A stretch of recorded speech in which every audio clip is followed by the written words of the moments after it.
Hello बच्चों, कैसे हो।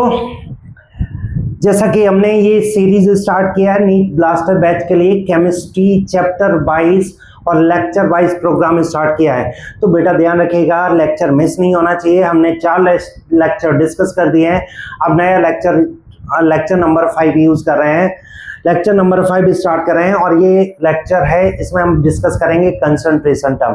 तो क्यों ना कंसंट्रेशन टर्म से स्टार्ट किया जाए, धमाकेदार पढ़ाई करते हैं। देखो, हमारे लेक्चर का यही पर्पस है कि चीजों को सिंपल तरीके से बताई जाए, ठीक है।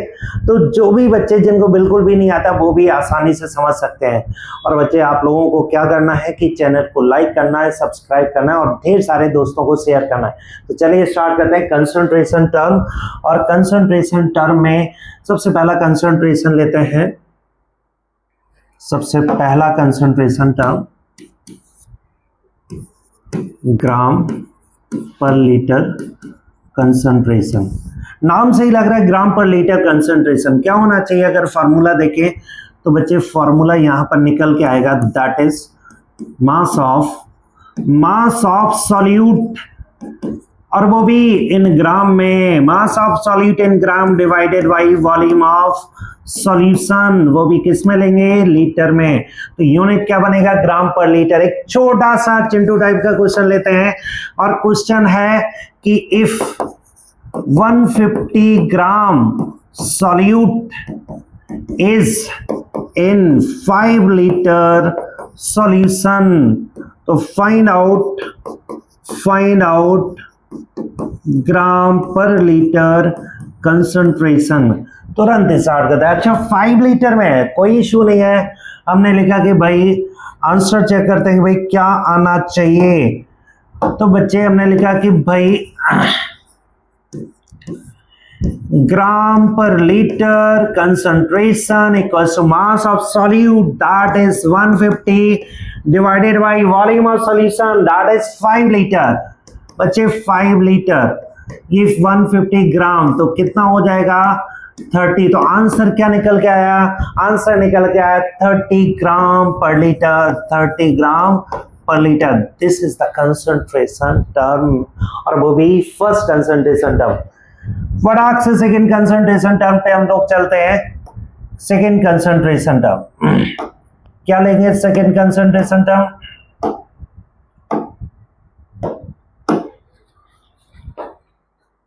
Second, that is percentage concentration. कौन सा कंसंट्रेशन, परसेंटेज। परसेंटेज कंसंट्रेशन में इसमें भी ए पॉइंट है, परसेंटेज मास बाई मास और परसेंटेज बाई मास। ये क्या होना चाहिए, देखो इसका फॉर्मूला दिया गया, मास ऑफ सॉल्यूट। क्या लिखेंगे, मास of solute divided by mass of solution और इनटू 100। फटाक से क्वेश्चन लेते हैं, विदाउट एनी डिले क्वेश्चन आना चाहिए। क्वेश्चन क्या कहता है कि if 120 gram solute is in 200 gram solution, find out percentage mass by mass. तुरंत सॉल्व करना स्टार्ट करेंगे। अच्छा, परसेंटेज मास बाई मास निकालना है, कोई बात नहीं, निकाल लेते हैं परसेंटेज मास बाई मास। तो बेटा फॉर्मूला लगाना है परसेंटेज मास बाई मास। क्या होना चाहिए, मास of solute divided by mass of solution into 100। तो परसेंटेज मास बाई मास या by mass that is equals to mass of solute 120 gram, mass of solution 200 और into 100, 0 0 0 0 कैंसिल हो गया, answer आ गया 60%। आंसर क्या आ रहा है बच्चे, 60%। फिर से देखिए, एक क्वेश्चन और लिखते हैं, और ये क्वेश्चन हम दे रहे हैं बेसिकली आपके लिए। फटाक से हम क्वेश्चन छोड़ रहे हैं, क्वेश्चन देके छोड़ रहे हैं और आपको सॉल्व करना है। क्वेश्चन क्या है कि if 250 gram solute is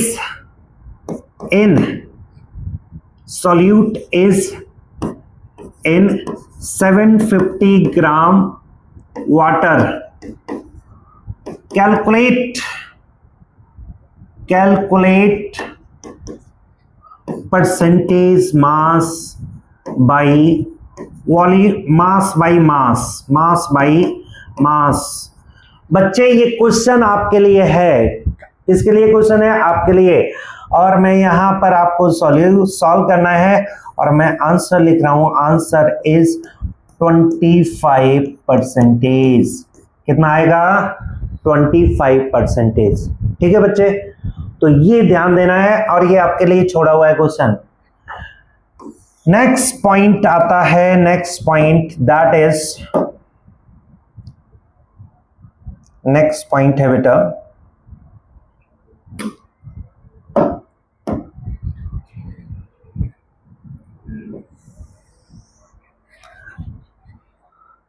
percentage, D point, percentage mass by volume.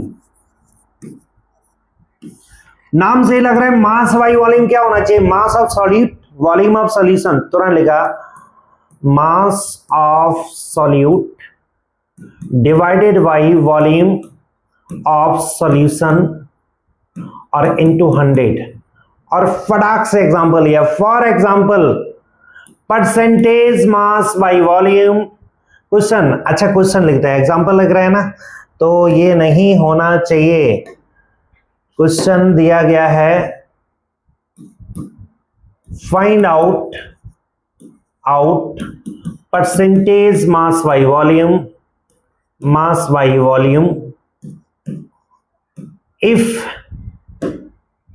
if it is 180 gram solute is in 500 ml solution। किसमें दिया गया बेटा? 500 ml solution। तो परसेंटेज निकालना है। चलिए सॉल्व कर लेते हैं बेटा। कैसे सॉल्व करना है? Percentage mass by volume. तुरंत आंसर देखिए, आंसर सॉल्यूशन क्या होना चाहिए? Percentage mass by volume that is equal to mass of solute 180 gram 180 divided by volume of solution 500 into 100, 0000। अब ये देखो क्या हो जाएगा, 5 3 क्या करेंगे बेटा? 5 3 15 बचेगा क्या? 3 5 6 तो 36% आ जाएगा। कितना आ जाएगा बेटा? 36%। क्लियर? तो फिर से हम देखते हैं बच्चे, एक क्वेश्चन आपके लिए छोड़ रहे हैं। Find out percentage mass by volume if 300 gram solute is in 200 ml solution। हमने क्या लिखा है बच्चे? 2000 ml सॉल्यूशन, 2000 ml सॉल्यूशन। तो हमें परसेंटेज निकालना है। क्या निकालना है बेटा? परसेंटेज। तो परसेंटेज सॉल्व करना है। ये क्वेश्चन आपके लिए छोड़ा हुआ है, आपको सॉल्व करना है बेटा।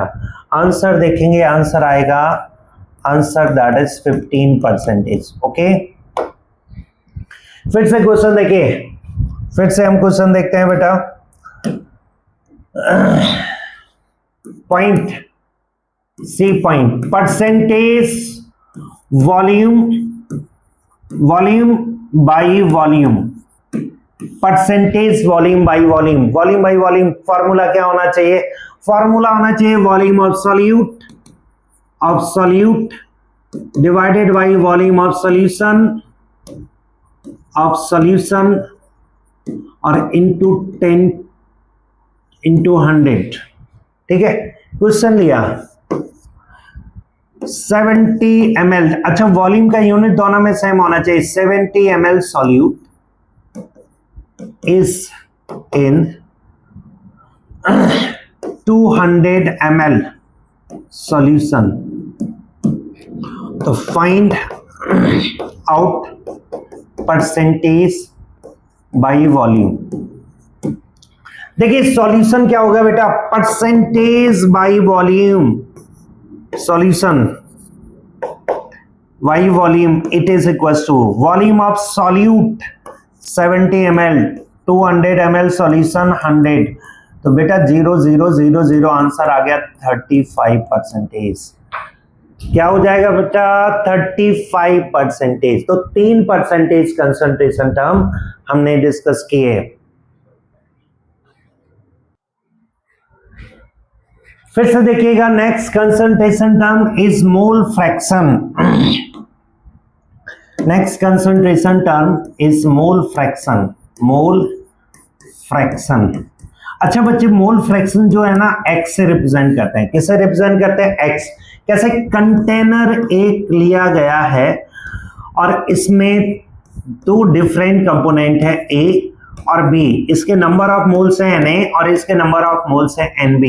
और आपसे पूछा जाए ना दोनों के मोल फ्रैक्शन, तो आप बोलेंगे mole fraction of A that is equal to XA, और ये हो जाएगा Na divided by Na plus Nb total moles. अच्छा, मोल फ्रैक्शन ऑफ B क्या होना चाहिए? दैट इज XB, और ये क्या हो जाएगा Nb divided by Na plus Nb। अच्छा, दोनों को हम क्या करें, दोनों को जोड़ के देखते हैं।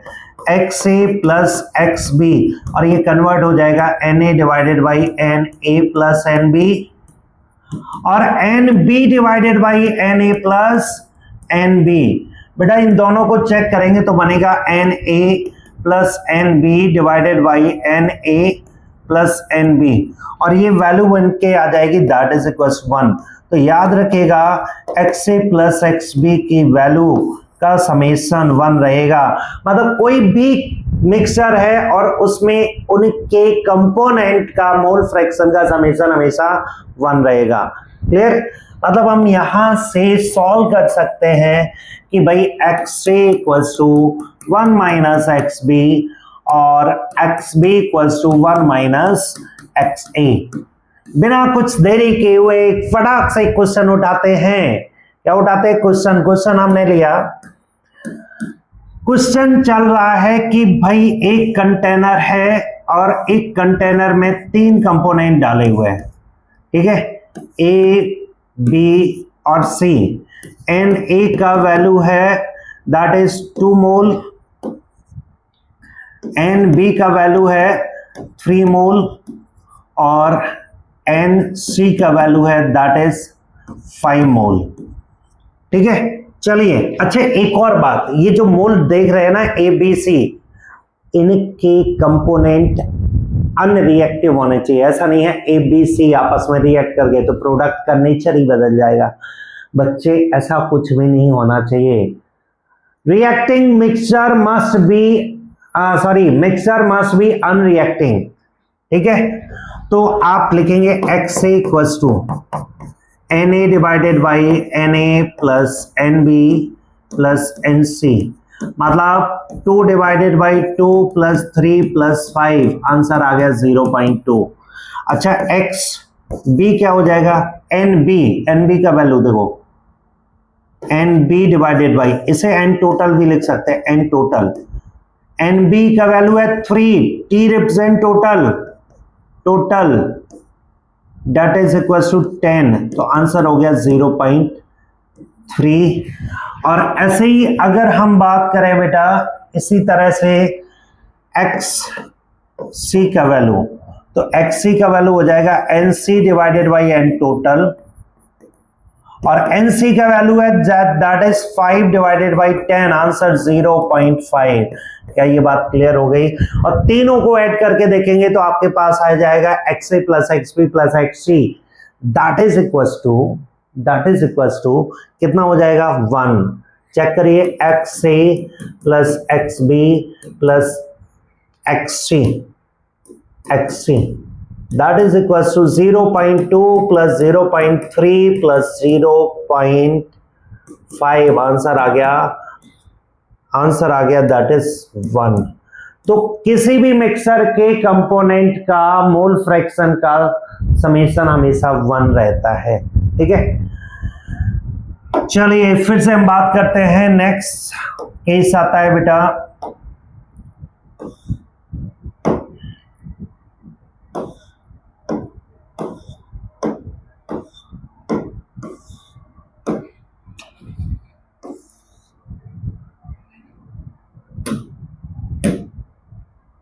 देखो बच्चे, ये जो लेक्चर पढ़ रहे हैं आप लोग, इसमें हमने ऑलरेडी क्या डिस्क्रिप्शन में एक लिंक दिया है, वो हमारे जिसे हम लाइव पढ़ाते हैं उसका लिंक दिया गया है। इसमें अगर आप रजिस्टर करते हो तो खास बात है कि ये वाली जो रिकॉर्डिंग्स है जो हम लिखते हैं वो सारा का सारा बोर्ड पे मिल जाएगा। दूसरी बात, जब बच्चे हो जाएंगे, बच्चे जुड़ जाएंगे और बच्चे डिमांड करेंगे तो हम ऑनलाइन टेस्ट भी कंडक्ट कराएंगे। ठीक है, तो टेस्ट भी होता रहेगा, असाइनमेंट भी होता रहेगा। बस आपको एक ही काम करना है, जो लिंक दिया जा रहा है इसमें, उस पर क्लिक करना है और रजिस्टर हो जाना है। ठीक है, इसका कोई चार्ज नहीं ले रहे हैं, ये बैच फ्री ऑफ का कॉस्ट है। ये क्या होगा, इससे आप क्या होगा, लाइव लेक्चर तो आप पढ़ सकते हैं यूट्यूब से, और सारी रिकॉर्डिंग, सारे PDF फॉर्मेट वो मिल जाएगा आपका, that is on app. Okay, चलिए बच्चा, नेक्स्ट कंसंट्रेशन टर्म है that is molality represented by small m। कैसे रिप्रेजेंट करते हैं molality? Small m equals to n solute divided by mass of solvent, वो भी in kg। Number of moles of solid divided by mass of solvent in kg। Clear हो गया कि नहीं बेटा? अब हम बात करेंगे बच्चे यहां से भाई नंबर ऑफ मोल्स के बारे में। जैसे एक क्वेश्चन लिया हमने, यूनिट चेक कर लो। अच्छा, यूनिट हो जाएगा मोल पर केजी और मोलल और स्मॉल m। ठीक है, जैसे एक क्वेश्चन दिया हमने, क्वेश्चन ध्यान से देखिए, find out molality if 100 gram NaOH is in 5 kg water। 100 gram NaOH 5 kg of water में प्रेजेंट है, तो नंबर ऑफ मोल्स। अब आप चेक करें क्वेश्चन कैसे सॉल्व करेंगे बेटा। क्वेश्चन इस तरह से करेंगे, सॉल्यूशन लेते हैं इसका। Small m equals to number of moles. Number of moles क्या होता है, मोल कंसेप्ट में पढ़ चुके, mass upon molecular mass 100 divided by 40 और divided by mass of solvent in kg 5। तो आंसर आ गया 2.5 डिवाइडेड बाई 5, तो आंसर आ गया 0.5 मोल पर kg, that is 0.5 small m। क्या ये बात क्लियर हो गया? ठीक है, मोल पर केजी या मोलल या स्मॉल m लिख सकते हैं। इंपॉर्टेंट ये है कि यहां पर मोल का टर्म यूज हो रहा है और मास ऑफ सॉल्वेंट इन केजी का टर्म हो रहा है। अच्छा देखो, एक क्वेश्चन और यहां से बनता है, क्या इनमें से ये जो मोलैलिटी टेम्परेचर चेंज करने से कोई इफेक्ट पड़ता है? बेटा टेम्परेचर इंक्रीज करोगे तो वॉल्यूम इंक्रीज करेगा, तो बेटा टेम्परेचर का इफेक्ट, अब यहाँ वॉल्यूम का टर्म ही नहीं है, कोई फर्क नहीं पड़ेगा। यही केस आता है केस में कि भाई आप बोलेंगे concentration term, that is in case of किसमें, मोल फ्रैक्शन। तो कंसंट्रेशन टर्म में मोल फ्रैक्शन हो गया, मोलैलिटी हो गया, जहां मास यूज होता है, केवल मास यूज होगा, वहां पर टेम्परेचर चेंज करने से कोई फर्क नहीं पड़ता है। These are independent. क्लियर हो गया ये पॉइंट? चलिए फिर से हम बात करते हैं। अच्छा, एक रिलेशन होता है, रिलेशन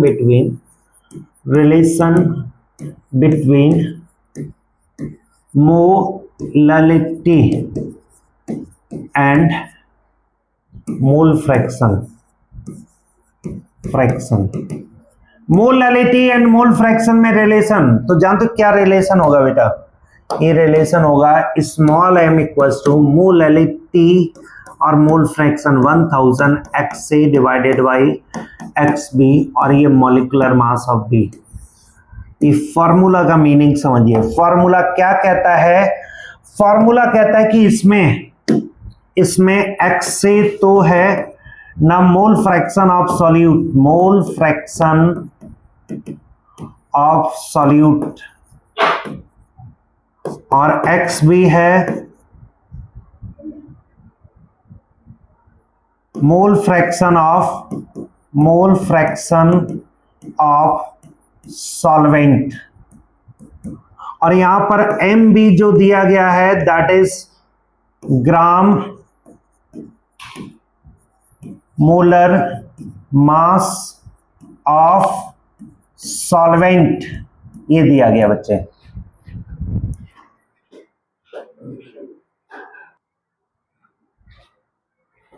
तो हम यहां से लिख रहे हैं बच्चे क्या कि number of moles, basically molality और मोल फ्रैक्शन का रिलेशन। अच्छा, एक क्वेश्चन लेते हैं, अपने आप चीजें क्लियर हो जाएंगी। बेस्ट तरीका यही है कि क्वेश्चन कर लो इसका। तो कुछ इस तरह से है क्वेश्चन, फाइंड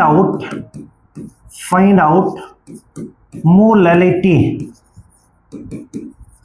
ऑफ सॉल्यूशन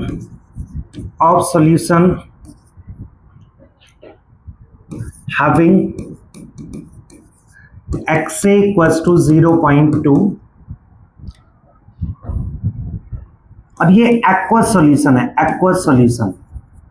तो सबसे पहले तो आप रिलेशन अप्लाई करेंगे। क्या रिलेशन अप्लाई करेंगे? देखो, हमने लिखा है कि भाई XA इक्वल्स टू, हमने क्या लिखा है? XA इक्वल्स टू 0.2, तो XB का वैल्यू होगा 1 माइनस XA, और XA का वैल्यू बच्चे निकाल चुके हो, तो दैट इज दिया गया है 1 माइनस 0.2, दैट इज 0.8। अच्छा, मॉलिक्यूलर मास ऑफ सॉल्वेंट क्या होगा? एक्वस सॉल्यूशन लिया तो ये वाटर के लिए होगा, it is 18। Small m equals to 1000, XA का वैल्यू 0.2, XC का वैल्यू 0.8, मॉलिक्यूलर मास है 18। अच्छा, इसका सॉल्व करने का तरीका देखो, अब बेस्ट तरीका ये है कि आप क्या करें, इसमें आप ऐसा करें कि भाई यहां से 18, ये 55.55 रहता फिक्स, और ये आपका हो जाएगा, ये सॉल्व करोगे ये 1/4 हो जाएगा। तो देखो 55.55 डिवाइडेड बाई, और दैट इज 4। अच्छा, 4 से डिवाइड कर दो, 4 से वैल्यू 4 1 जा 4, बचा कितना 1, और 4 3 जा 12, बचा 3, 4 8 जा 32, फिर 3 बचा, 4 8 जा 32, 88 अप्रोक्सीमेट ये वैल्यू आ गई। क्लियर हो गया? तो हम क्या करेंगे, मोलैलिटी और मोल फ्रैक्शन का रिलेशन यूज करके स्मॉल m निकाल लेंगे। अच्छा, ठीक उल्टा क्वेश्चन भी कर सकते हैं, अगर आपके पास मोलैलिटी दी गई है तो मोल फ्रैक्शन भी निकाल सकते हैं। तो ये इंपॉर्टेंट फॉर्मूला है। ठीक है बच्चे, चलिए फिर से हम क्वेश्चन पॉइंट लेते हैं। ये था मोलैलिटी। नेक्स्ट कंसंट्रेशन टर्म है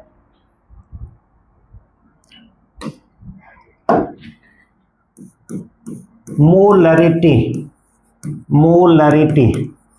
रिप्रेजेंटेड एज कैपिटल M, और ये होता है number of moles of solute divided by volume of solution, वो भी लीटर में। Number of moles of solute divided by volume of solution in litre, unit बन गया मोल पर लीटर। यूनिट क्या बन गया? मोल पर लीटर। क्वेश्चन लिया हमने कि find out molarity of solution, find out molarity of solution having 150 gram acetic acid CH3COOH in 5 litre solution कितना एसिटिक एसिड है 150 ग्राम। चलिए सॉल्यूशन करते हैं भाई। क्वेश्चन है बिल्कुल सिंपल तरीके से क्वेश्चन सॉल्व होना चाहिए। ये सॉल्यूशन मतलब है क्वेश्चन को सॉल्व कर रहे हैं, वो वाला सॉल्यूशन है। तो आप करेंगे मोलैलिटी। सबसे पहले कभी भी क्वेश्चन में ऐसा आए, ऐसा लगे कि स्टार्ट कहां से करना है, तो जो पूछा जा रहा है उसका फॉर्मूला लिखना है। तो हमने लिखा molality equals to number of moles of solute N solute divided by volume of solution, वो भी लीटर में। तो number of moles of solute, क्या बात कर रहे हैं, number of moles of solute, और सॉल्यूट हमारे पास कितना है, that is 150 gram.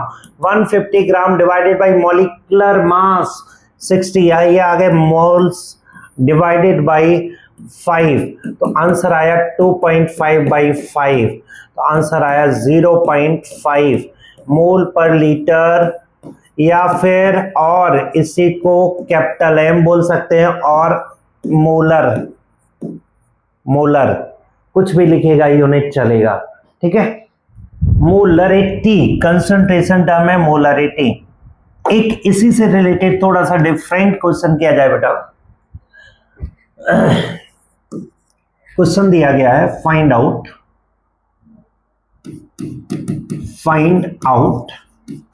Mass of CH3COOH in 500 ml, comma 0.5 molar solution. तो अब बताइए क्या फॉर्मूला लगाना चाहिए। फॉर्मूला लगाना चाहिए बेटा, क्या कंसेप्ट लगाना चाहिए, यहां से सॉल्यूशन आपसे मास पूछा जाएगा और मोलरिटी दिया गया। कहीं ना कहीं आप क्वेश्चन सॉल्व करेंगे molarity equals to n divided by v, वो भी लीटर में। तो n क्या हो जाएगा, m into v, molarity into volume, वो भी लीटर में। मोलरिटी है 0.5, वॉल्यूम इन लीटर 0.5, तो आंसर आ गया 0.25 मोल्स। क्या आ गया बच्चे, 0.25 मोल्स। अब आता है mole equals to, moles equals to n equals to mass, वो भी ग्राम में, divided by gram molecular mass. तो बच्चे क्या हो जाएगा, मास इक्वल्स टू क्या हो जाएगा, that is n into gram molecular mass, gram molecular मास। अच्छा n का वैल्यू है 0.25 और ग्राम मॉलिक्यूलर मास है 60, तो ये हो जाएगा 15 ग्राम। 60 का 1/4 कर दो तो कितना हो जाएगा 15 ग्राम। क्या ये क्लियर हो गया। एक क्वेश्चन ऐसे भी पूछा जा सकता है। मोलरिटी की खास बात है कि कई सारे केसेस बनते हैं मोलरिटी के केस में। तो चलिए मोलरिटी का केस और भी ले लेते हैं।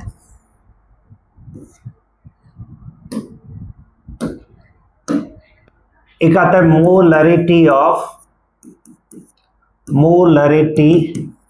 Of dilution. अच्छा ऐसे समझिए, एक सॉल्यूशन है जिसकी मोलरिटी m1 है, वॉल्यूम v1 है, और उसमें सपोज x लीटर सॉल्वेंट मिला दिया, सॉल्वेंट। तो यहां से नया सॉल्यूशन तैयार हुआ जिसकी मोलरिटी m2 हो जाएगी, वॉल्यूम v2 हो जाएगी। अब देखो सॉल्यूशन भले ही नया तैयार हुआ सॉल्वेंट ऐड करने से, लेकिन क्या अमाउंट ऑफ सॉल्वेंट चेंज होगा। जैसे मैं एक सिंपल सा एग्जांपल बताता हूं। इस सॉल्यूशन में 50 ग्राम चीनी घुली हुई है, 50 ग्राम शुगर डिसॉल्व है, और इसमें 5 लीटर पानी मिला दो तो नया सॉल्यूशन मिल गया। कंसंट्रेशन वॉल्यूम दोनों ही चेंज हो जाएंगे, लेकिन मास ऑफ शुगर कितना होना चाहिए, अभी भी 50 ग्राम ही होगा। मतलब नंबर ऑफ, अगर मास दोनों में सेम रहेगा तो नंबर ऑफ मोल्स भी सेम रहेंगे। मतलब क्या हो सकता है, n1 equals to n2, number of moles after और बिफोर मिक्सिंग दोनों सेम रहेंगे, और n1 का वैल्यू होगा m1v1 और इसका वैल्यू होगा m2v2।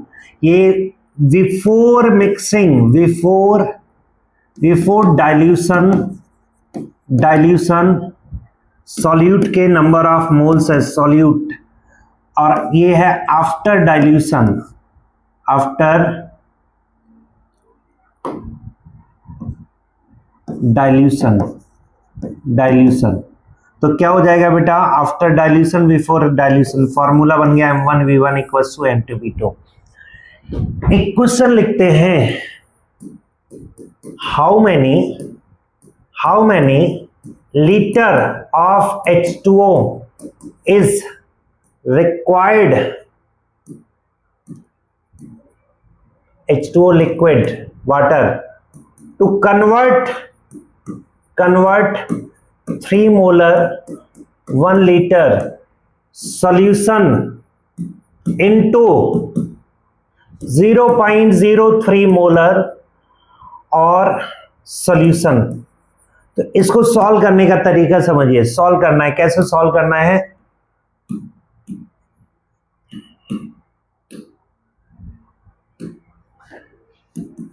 देखो बच्चे, M1V1 equals to M2V2। M1 दिया गया है, कितना दिया गया है 3, V1 1, M2 0.03 और V2 निकालो पहले। V2 आ जाएगा 3 डिवाइडेड बाई 0.3 और आंसर ये देखो, ये वैल्यू आएगी 100। और जानते हो सबसे पहले आंसर यही निकाल के रखते हैं कि भाई 100 लीटर हो जाएगा। अरे भाई ये तो फाइनल वॉल्यूम है, तो वॉल्यूम ऑफ H2O एडिड क्या हो जाएगा बेटा, that is equals to V2 minus V1, और V2 का वैल्यू है दैट इज 100 और माइनस 1 दैट इज 99 लीटर। क्या हो जाएगा 99 लीटर। क्या ये बात क्लियर हो गई है? तो कितना पानी मिलाना चाहिए यहां से आता है। ओके, फिर से देखो, नेक्स्ट कंसंट्रेशन टर्म,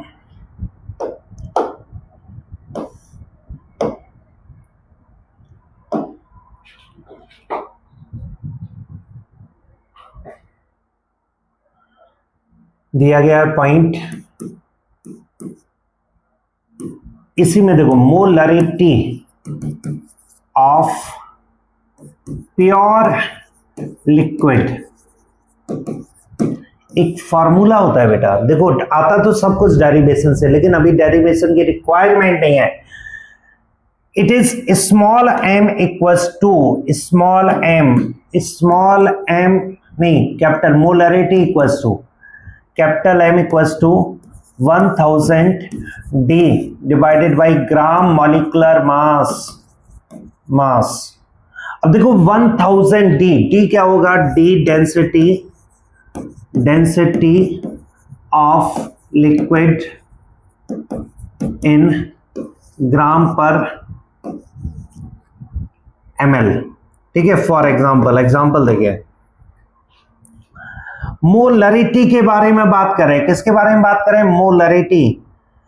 क्वेश्चन दिया गया है find out molarity of H2O liquid if density is equal to 1 gram per ml। तो तुरंत फॉर्मूला लगाइए,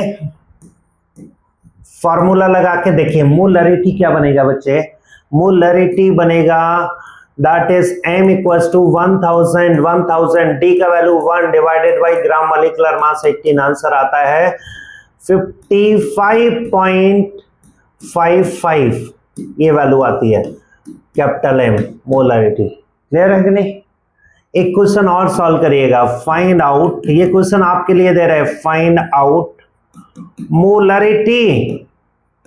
मोलरिटी ऑफ H2SO4 लिक्विड और डेंसिटी दिया गया 1.2 ग्राम पर ml। हमें क्या करना है, डेंसिटी दिया गया 1.2 ग्राम पर ml और H2SO4 लिक्विड का दिया गया। तो ये क्वेश्चन आपको सॉल्व करना है बिल्कुल इसी पैटर्न से। ठीक है, चलिए बेटा,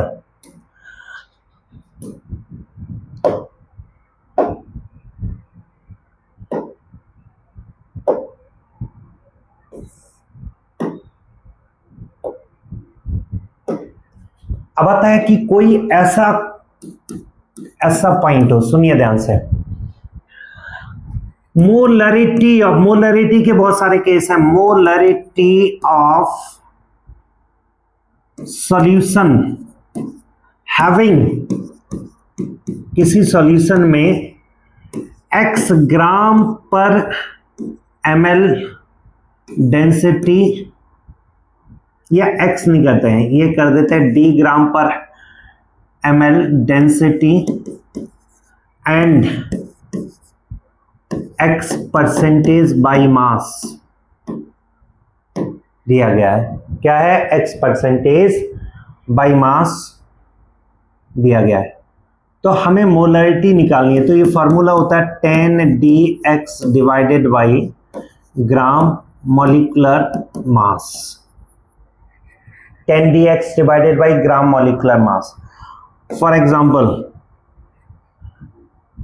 density of H2O solution, H2O नहीं लिख देते हैं, NaOH solution, NaOH solution, it is equals to 1.2 gram per ml, और there is 20% mass by mass solute in solution। तो हमें फाइंड करना है, फाइंड आउट मोलरिटी। हमें मोलरिटी फाइंड करना है, तो तुरंत आप सॉल्व करेंगे। मोलरिटी इक्वल्स टू कितना परसेंट दिया गया है? 10, डी का वैल्यू है 1.2, 20 डिवाइडेड बाई मॉलिक्यूलर मास 40, तो ये कितना हो गया? ये 20 टाइम्स हो गया। और ये आपका क्या हो जाएगा? इट इज 12 डिवाइडेड बाई, देखो क्या दिया गया है, ये 20 है, ये 40 है, तो 10dx 12, क्या करोगे? 12 डिवाइडेड बाई ये 2, 12 डिवाइडेड बाई 2, तो आंसर आ जाएगा 6 कैपिटल M। क्या आ जाएगा बच्चे? 6 कैपिटल M, 6 मोल पर लीटर मोलरिटी। ठीक है, ये मोलरिटी के डिफरेंट केसेस हो गए हैं। Molarity of mixture of solution, molarity of mixture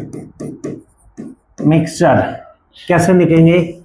दो सॉल्यूशन है, वो भी नॉन रिएक्टिंग सॉल्यूशन, इसकी molarity M1 volume V1, molarity M2 volume V2, उठा के दोनों को मिक्स किया गया, और मिक्स करने के बाद एक नई मोलरिटी डेवलप हुई, M रिजल्टेंट वॉल्यूम डेवलप हुआ V रिजल्टेंट। अच्छा एक बात देखो, अगर यहाँ number of moles of solute N1 है, ये N2 है, और ये N रिजल्टेंट, बेटा number of moles of solute change नहीं होते हैं। हमने लिखा NR will be N1 plus N2। जैसे हमने कहा 50 ग्राम चीनी इधर है और 100 ग्राम शुगर इधर है, तो टोटल जब सॉल्यूशन मिक्स कर देंगे तो क्या होगा? 150 ग्राम शुगर इधर होगा, मतलब N resultant will be N1 plus N2। इसका फॉर्मूला देखो, ये होगा M resultant V resultant equals to M1 V1 plus M2 V2। ये फॉर्मूला डेवलप हो जाएगा, तो M रिजल्टेंट क्या हो जाएगा? M1 V1 plus M2 V2 divided by V resultant, और जहां V रिजल्टेंट यूज करेंगे V1 plus V2 plus V of solvent, और वो भी तब इफ एडेड, अगर मिलाया जाए तो यूज करें। ठीक है, वीडियो पॉज करके ये सारा नोट कर लेंगे, हम आगे बढ़ते हैं। तो मोलरिटी को अगर आप डिफाइन करेंगे यहां से बच्चे, जैसे एक क्वेश्चन लिया गया है, क्वेश्चन देखो, 3 litre 5 molar, 4 litre 2 molar solution, और ये मिक्स किया गया सॉल्यूशन ए और सॉल्यूशन बी, तो M रिजल्टेंट V रिजल्टेंट, और यहां पर पानी मिला दिया गया है 3 लीटर वाटर। तो बताइए एम रिजल्टेंट क्या होगा? M resultant equals to m1v1 plus m2v2 divided by v resultant. अच्छा v रिजल्टेंट क्या होगा बेटा? v1 plus v2 plus v of solvent H2O जो मिलाया गया है। तो बेसिकली क्या हो जाएगा? v1 3 प्लस 4 प्लस 3, आंसर आ गया 10 लीटर। सॉल्व करते हैं। एम रिजल्टेंट इक्वल्स टू बच्चे क्या हो जाएगा? एम रिजल्टेंट m1v1, m1 क्या दिया गया है? m1 5 3 और क्या हो जाएगा? m2v2 2 into 4 divided by v resultant और 10। तो 15 प्लस 8 डिवाइडेड बाई 10, तो 23/10 आंसर आया 2.3 कैपिटल M। क्लियर हो गया? हमने रिजल्टेंट मोलरिटी निकाल दी। ठीक है, तो अगर मोलरिटी से रिलेटेड पॉइंट आए तो हम इस तरह से सॉल्व कर सकते हैं।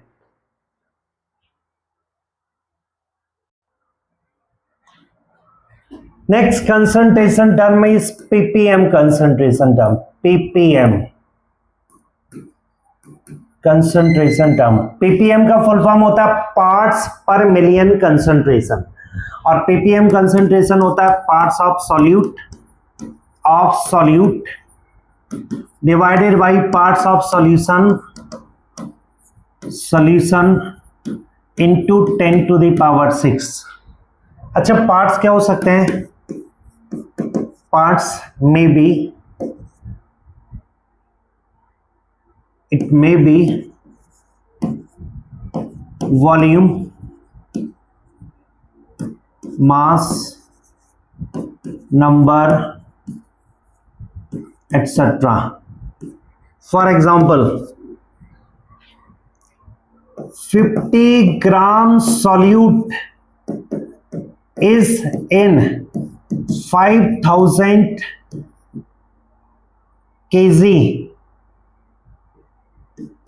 kg solution.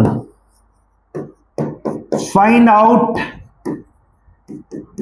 ppm concentration by mass।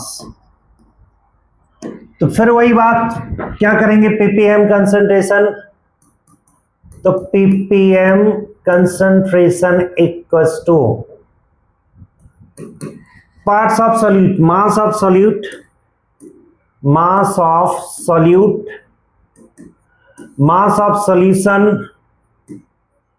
solution और इंटू 10 टू द पावर 6। अच्छा, यूनिट सिस्टम सेम होना चाहिए। मास ऑफ सॉल्यूट 50 ग्राम और ये 5000 into 10 to the power 3 gram into करेंगे, that is 10 to the power 6।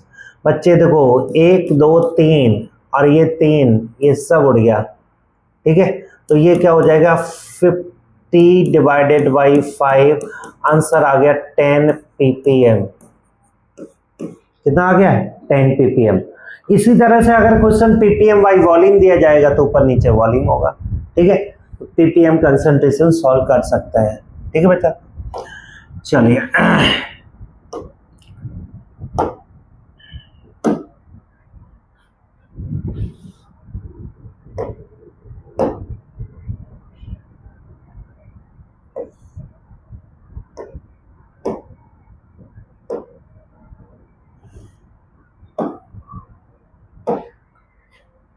एक आता है percentage concentration and ppm concentration relation. जैसे हमने लिखा ppm by mass, it is mass of solute, mass of solution into 10 to the power 6। अच्छा, mass of solute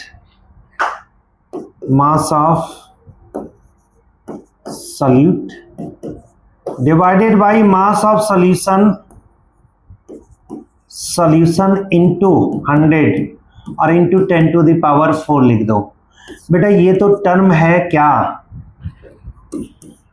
ppm concentration equals to mass of solute upon mass of solution into 100, ये percentage by mass into 10 to the power 4। तो बच्चे ये क्या हो जाएगा, percentage by मास। ऐसे ही ppm by mass है ना, ppm concentration by volume, volume equals to percentage by volume into 10 to the power 4 use करेंगे, परसेंटेज कंसंट्रेशन के साथ रिलेशन, ये भी कर सकते हैं। और लास्ट में हम पॉइंट बात करें बेटा फॉर्मेलिटी। फॉर्मेलिटी ये मोलरिटी का बड़ा भाई है। Formality basically represented by capital F. Formality क्या होता है, जैसे आयनिक कंपाउंड के लिए हम क्या करते हैं, फॉर्मेलिटी यूज करते हैं। वैसे तो जनरली क्वेश्चन में पूछा जाए मोलरिटी के टर्म में ही सॉल्व कर लेते हैं, ये स्पेशल डिमांड पे आता है। आपसे पूछा जाए कि नहीं फॉर्मेलिटी ही निकालनी है, तो फॉर्मेलिटी बिल्कुल मोलरिटी की तरह से, number of formulas of substance divided by volume of solution in litre, ठीक है, used for ionic compound, generally लिख देते हैं, generally use for ionic compounds. Unit हो जाएगी फॉर्मल और कैपिटल एफ और फॉर्मूल पर लीटर। जैसे एक क्वेश्चन दिया जाए बेटा, क्वेश्चन सॉल्व करिएगा कि